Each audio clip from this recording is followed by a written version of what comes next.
जय भोले की हर हर महादेव बम बम भोले। आज मैं आपको सुख सागर तीसरे स्कंद का 30वां अध्याय सुना रही हूँ। सुनिए। देह गह आसक्त जन लहे अधम गति जोन, देवहूति से कपिल ने वर्णन कीनो तोन। सुनिए।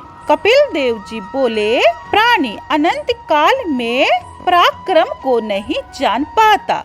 जिस प्रकार उड़ाई गई मेघों की पंक्ति वायु के बल को नहीं जान सकती, मनुष्य सुख के लिए जिस काम को करता है, काल उसी काम को बिगाड़ देता है। यह दुर्बुद्धि मनुष्य विनाशवान देह को अविनाशी मानता है, घर क्षेत्र धन आदि को स्थिर मानता है। इस संसार में प्राणी जिस जिस योनि में जन्म लेता है, उसी योनि में बड़ा सुख मानता है, उससे विरक्त नहीं होता।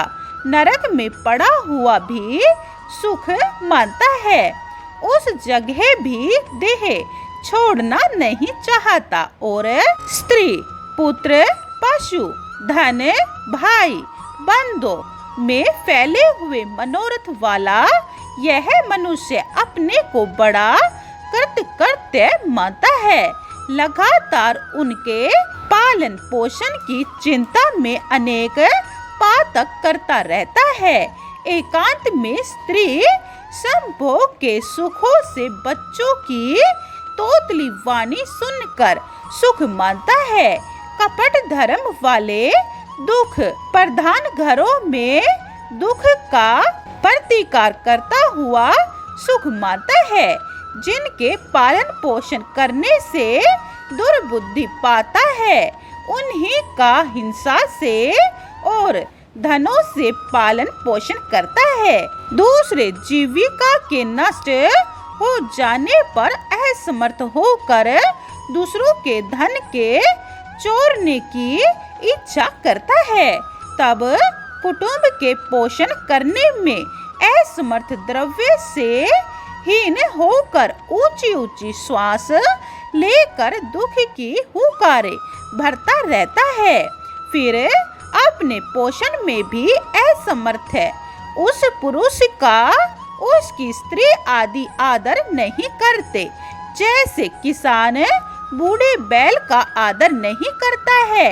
इतने पर भी दुख न मानता हुआ बुढ़ापे से पुरुष को प्राप्त हुआ मरने वाला अपमान से पास में पड़े अन्न आदि को कुत्ते की तरह खाता हुआ निराहार रोगी हाथ पैरों से असमर्थ घर में खटिया पर पड़ा रहता है।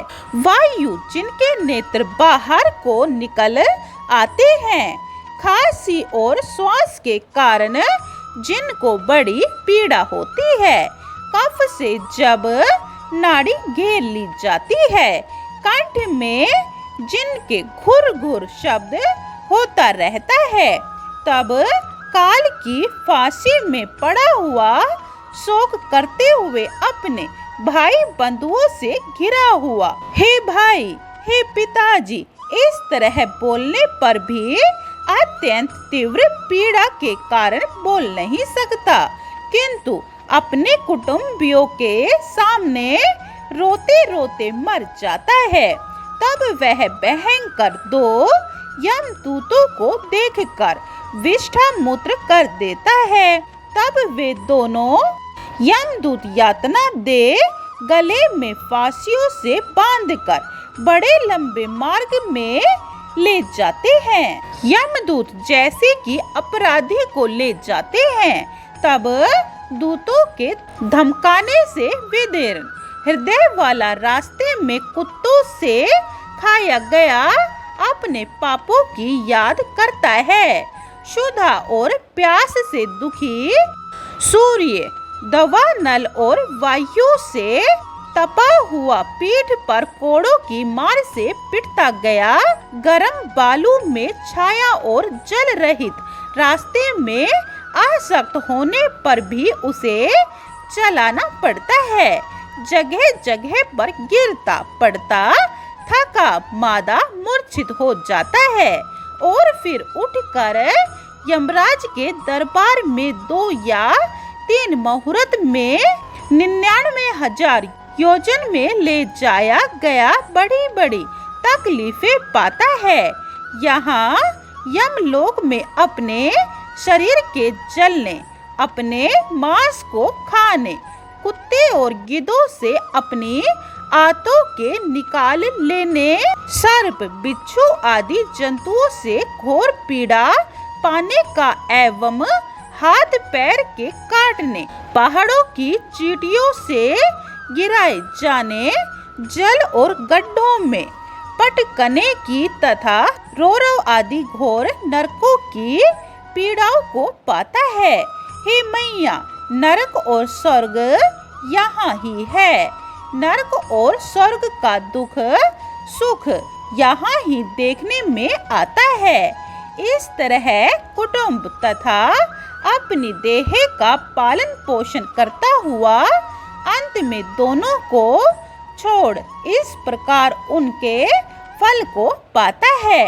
वह अकेला प्राणियों के द्रोहों से पुष्टि किए अपने शरीर को यहाँ ही छोड़कर नरक पाकर ईश्वर द्वारा दिए हुए अपने कुटुंब पोषण कर्म के फल को भोगता है।